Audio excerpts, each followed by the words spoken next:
Alright guys, James at RampantLionReviews again for you today. For this one, we are going to do another out and about video. So I'm still here in Berlin in Germany. We are still in the Friedrichshain area and we're going to have a little look at this place behind me. So this is Privatbrauerei Schalander. So we'll do as we always do, we'll go in, we'll have a little look at the menu, try some of the food, and most importantly we will have a look at some of the beers. And I've just realised from looking at the viewfinder on the camera, you can actually see the name of this brewery and the sign there. It's actually in red and white on this little sign, so kind of funny, but we will go in and have a look around as we always do. Hope you enjoy this one. Always enjoy filming these out and about videos for you, so let's do this. Privatbrauerei Schalander in Friedrichshain in Eastern Berlin in Germany. Let's do this. So yeah, for some reason now that I have the camera facing the other way, it decides that it's going to work. But yeah, this is the kind of beer garden for Privatbrauerei Schalander. But yeah, quite an interesting area. It looks like some kind of old, abandoned industrial sort of thing. But yeah, let's go forward and we'll have a little look. So yeah, this is house number 9. But yeah, I have to say, I do like this beer garden. I guess a little bit further forward in the summer, this would be really, really nice to go and have a little look at. But yeah, I think the main entrance is over here somewhere. So yeah, my friend Mika is inside. We will go in here, sit down and have a little look. So it is open and there's beer. So let's do this. Okay, just a second, I'm going to figure out where to start filming next. So yeah guys, when you come in, it's actually really nice. It's just a very, very small brewery this. Very surprised at it. So we go in and yeah, you can see, really nice, very, very chilled, lovely little bar room here. So if you come over to the bar, they've got some spirits and things like this. They've only got a couple of beers here, so you can see today they only have the Pils and the Dunkel. €3.60 for a 0.3, €4.70 for a 0.5, same on the Dunkel as well. They're also offering cider, but yeah, really nice looking bar this. But yeah, we go back to the table over here.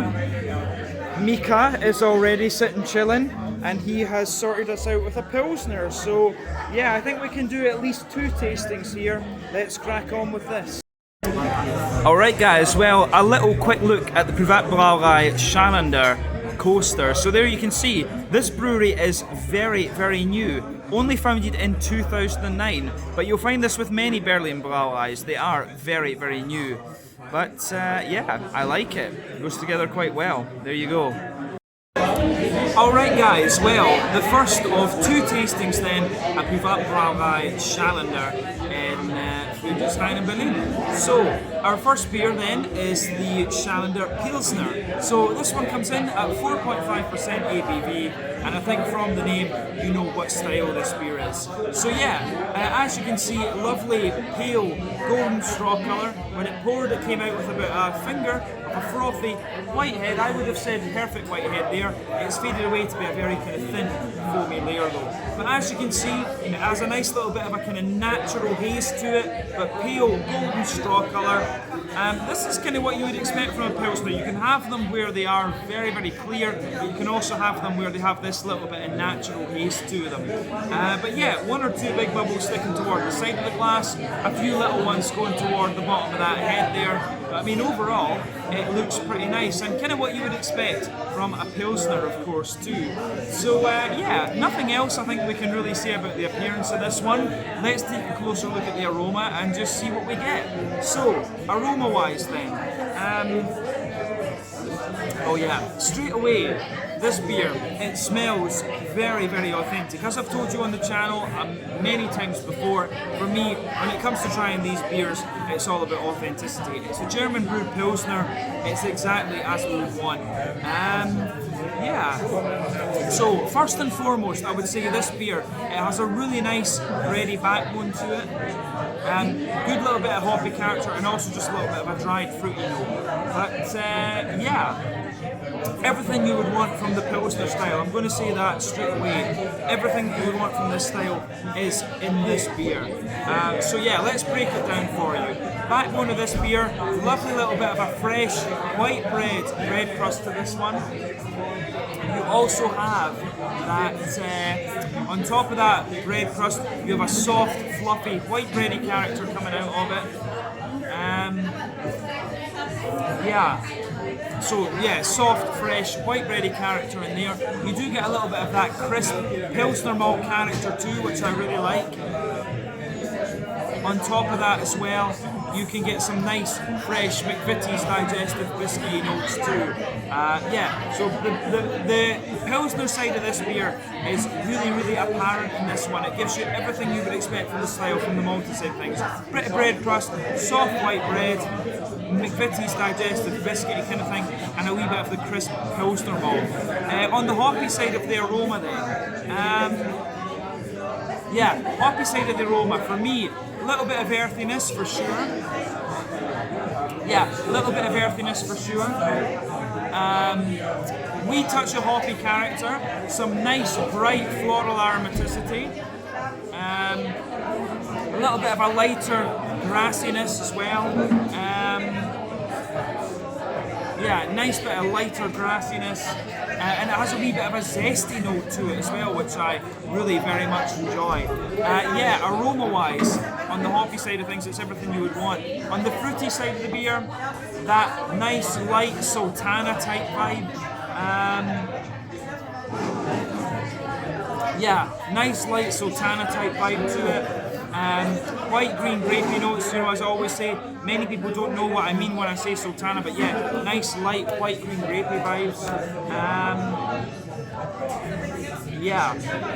A little bit of an oily pear kind of character, some gooseberry notes as well, and a little bit of that more kind of zesty, grassy character. But yeah, I really like how this one goes about its business. It gets a big thumbs up from me and that side of things. It gives you everything you want from the Pilsner. Nice big kind of sultana, peary, gooseberry type notes. So yeah, I don't think we need to say anything else more about this beer in terms of the aroma. So yeah, this one is the Schalander Pilsner at 4.5% ABV. Let's taste it. Slange, skull, cheers, roast.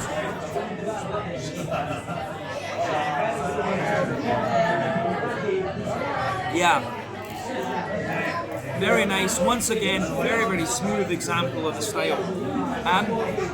It's nothing surprising, but you can't really ask for much more. All that you can ask for in Germany is that these beer styles are well brewed. This one gives you everything you would want from a German brewed Pilsner. So, as I've said to you before, the main thing between the German Pilsner and the Czech Pilsen is that the German Pilsner is light and crisp, whereas the Czech Pilsen is a bit more kind of bready and yeasty. This one delivers on the big, crisp Pilsen side of things, that nice big kind of dry crispness. So yeah, I like that about this. Let's break it down even further. So yeah, middle third of your palate then. Backbone of the beer, lovely, light, red crusty character there. Like a fresh hedgehog, white bread roll, absolutely. Yeah, fresh hedgehog, white bread roll, absolutely on this one. On top of that, you can feel the thicker layer of that, that fresh, fluffy, white bready character. Toward the back of that middle third of your palate, the border region between middle third and back third of your palate, you get that crisp Pilsner malt coming out of the beer. But on top of the breadiness in the middle third of your palate, you start to get that sweet, biscuity note. So there's a bit of a sweet McVitie's digestive biscuit sort of thing.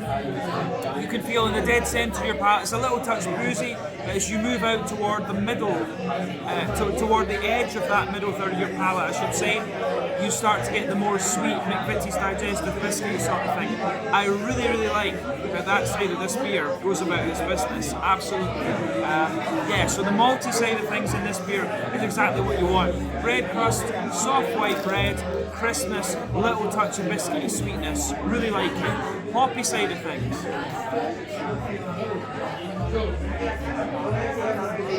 Yeah, so back corners of the palate, a little bit of earthiness. As you move further forward, it becomes a little bit more herbal, and as you reach the front corners of the palate, it's a little bit more floral and aromatic. Round the front corners of the tongue, a wee bit more light and grassy for sure, and the grassiness I would say is quite smooth, but it does show you a little bit of zestiness the further that you go into the aftertaste with it. So the green component on this beer is really nice. Let's focus on the front third of your palate and the hoppy side of things. Fruity side of things, I should say.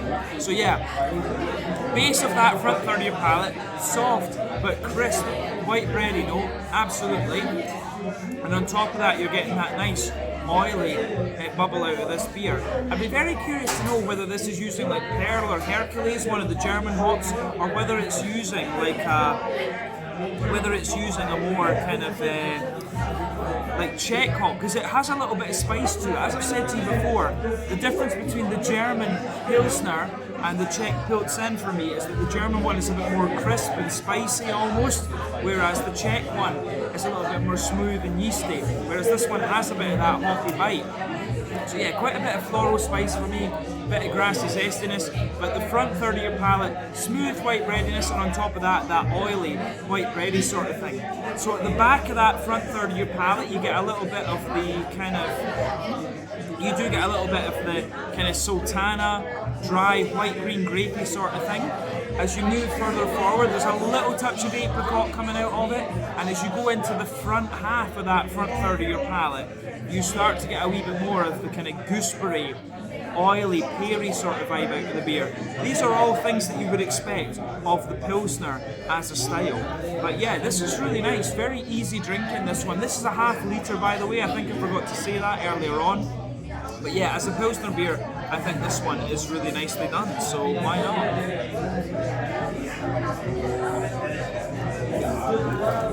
Yeah, the way that this goes together, I think is very nice, this one.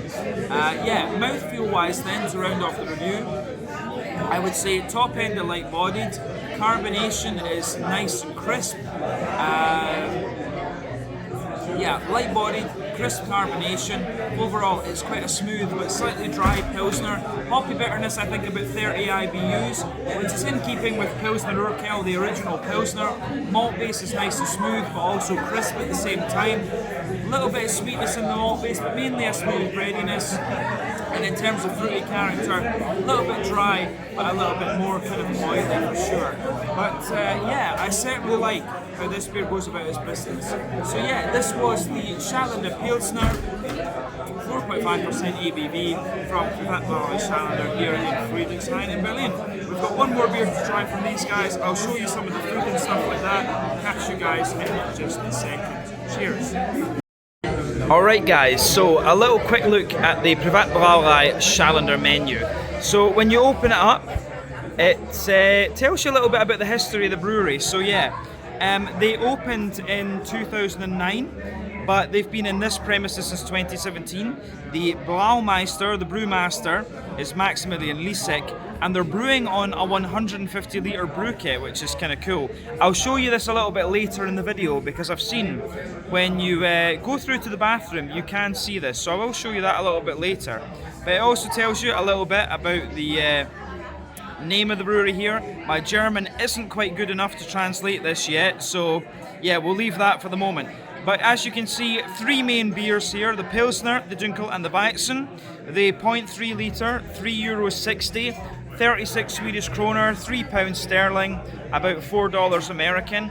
The 0.5 litre, €4.80, So that's about £4 sterling, maybe $5.50 American for those of you watching abroad. 48 Swedish kroner. But yeah, it looks very, very nice in terms of price. So yeah, compared to Sweden, pretty easy going. But yeah, different things in here. They've got different rums, some alcohol-free beer, some wines.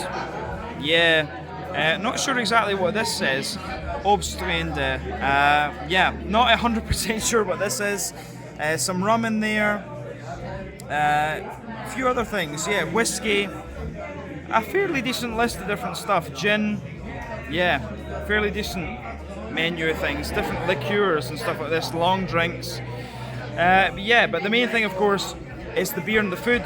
So Flammkuchen, €9.80. That's about, yeah, 100 Swedish kroner, £8 sterling, $12, something like that. Some snacks in here. A pretzel for €2, not bad. So yeah, fairly decent menu here at Schalander in Berlin. So yeah, that's your little quick look at the menu. My hand was getting a little bit shaky from filming this one, but let's leave it at that. So yeah guys, when you come through to the bathroom, you can have a little look at the brew room here. So yeah, pretty cool. You can see some of the fermentation tanks and stuff over there, some of the beer barrels, a few kind of malt bags and stuff. But yeah, it looks like it's a very, very small operation here at Brauerei Schalander. So cool, awesome. Alright guys, well, our second and final tasting in here at Privatbrauerei Schalander. So yeah, our second beer then is the Dunkel. Comes in at 5% ABV. I think you know what style this one is. So yeah, that's good. So as you can see, this one of the lighter Dunkels that I've come across. It's got that lovely kind of mahogany type colour to it. Yeah, these beers can be a little bit more kind of chestnutty, kind of, you know, more stained mahogany, to be honest with you. But when this beer came out, it poured with about a finger of a frothy, I would say, kind of cream-coloured head. Yeah. On this one, I would say it's got a bit of a naturally kind of hazy character to it. Unfiltered, obviously. One or two big bubbles sticking toward the side of the glass. A few little ones going up toward the bottom of the head. But yeah, kind of what you would expect for a German Dunkel. So yeah, it looks pretty damn good. Yeah, nothing else we really need to say about the appearance of this one. Let's have a wee look at the aroma. So yeah, aroma-wise, it's quite, I would say this one is quite nice. It's actually got quite a bright brown sugary character to it. Underneath though, you can smell that typical brown bready sort of thing that you expect of the Dunkel style. But yeah, I think it's, yeah, it's actually quite a light, airy sort of German Dunkel, but yeah, a bit bready, a bit brown sugary, a little bit of a hoppy sort of thing. I do like it. Interesting. So let's break this down for you a little bit more and describe it a wee bit more in depth. So yeah, so backbone of this beer, lovely kind of soft, white bready hedgehog, hedgehog bread roll type thing. On top of that, some white bread, but definitely a kind of sweeter, wholemeally bready sort of thing. Sweet caramelly brown sugar, a little bit of a sweet McVitie's digestive biscuity sort of thing. Yeah, one or two little woody and nutty notes to it. But yeah, it's quite a, it's actually, compared to other Dunkels I've had in recent times, this is a very light one. It's actually not too far away from a Märzen lager, so a few interesting things going on in this one. So yeah, interesting. Yeah, so definitely in comparison with other Dunkel lager beers, this is a little bit more Märzen-like than what I've had previously. But yeah, a bit bready, a bit bread crusty, sweet caramel, McVitie's digestive biscuit. I do like how this goes together. So yeah, on the hoppy side of things, a little bit of a smooth earthy sort of thing, a little bit of a floral note, but quite smooth and floral, quite bright though, a little bit of a light grassy sort of thing. But yeah, I like how it goes together. So yeah, overall, hoppy side of things, pretty much what you expect from the style too. On the fruity side of the beer, A little bit lighter and sort of, it's got a mix of kind of more oily fruits, but a little bit of a lighter red fruity thing. So you have a little bit of, you have a little tint of a red fruity character to this one.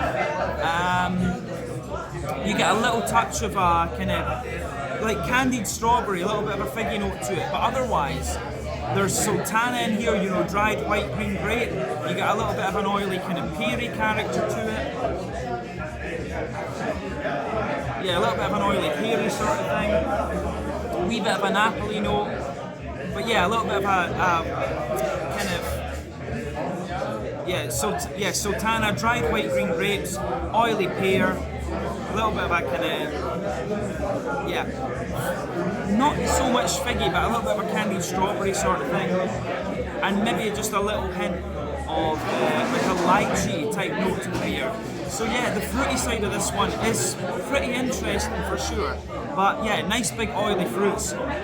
Light bready malt base, a little bit more biscuity and things. I do like how this goes together, but certainly one of the lighter and more airy German Dunkels that I've come across in my time here in Berlin so far. So yeah, take a bit of time to enjoy the aroma of this one before you get stuck in, but let's have a taste of the beer. So yeah, this one is the Schalander Dunkel, 5% ABV. Let's have a taste of it. Slange, skål, cheers, prost.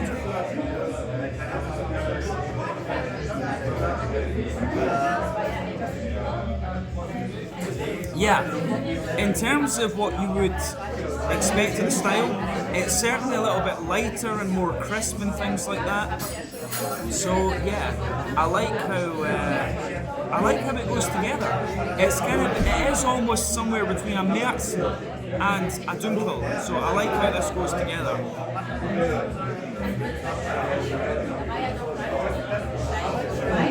So yeah, in terms, if we think of it from the Märzen perspective, it's actually quite a light bready variant of the style. Backbone of the beer in the middle third of the palate, nice little bit of a kind of bread crusty note to it, a little bit of dryness, white bread sitting on top, a little bit of a wholemeal brown bready character in there as well. Then on top of all of that, you have a slightly kind of toasty brown sugary note to it.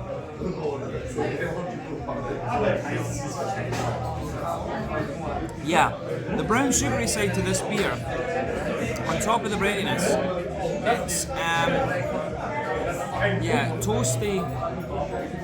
Yeah, it's a kind of toasty brown sugary note, a little bit leathery in a sense, but in the dead centre of the palate you get a wee bit of a sweet, more oily caramel note to it. As you move further out from that, it's a little bit more McVitie's digestive biscuity, but yeah, base of the brown sugar, a little bit more leathery, and so leathery brown sugars underneath, sweet caramel on top, and a bit more of a biscuity, McVitie's digestive biscuity sort of thing, and all of these are sitting on top of the bready kind of note.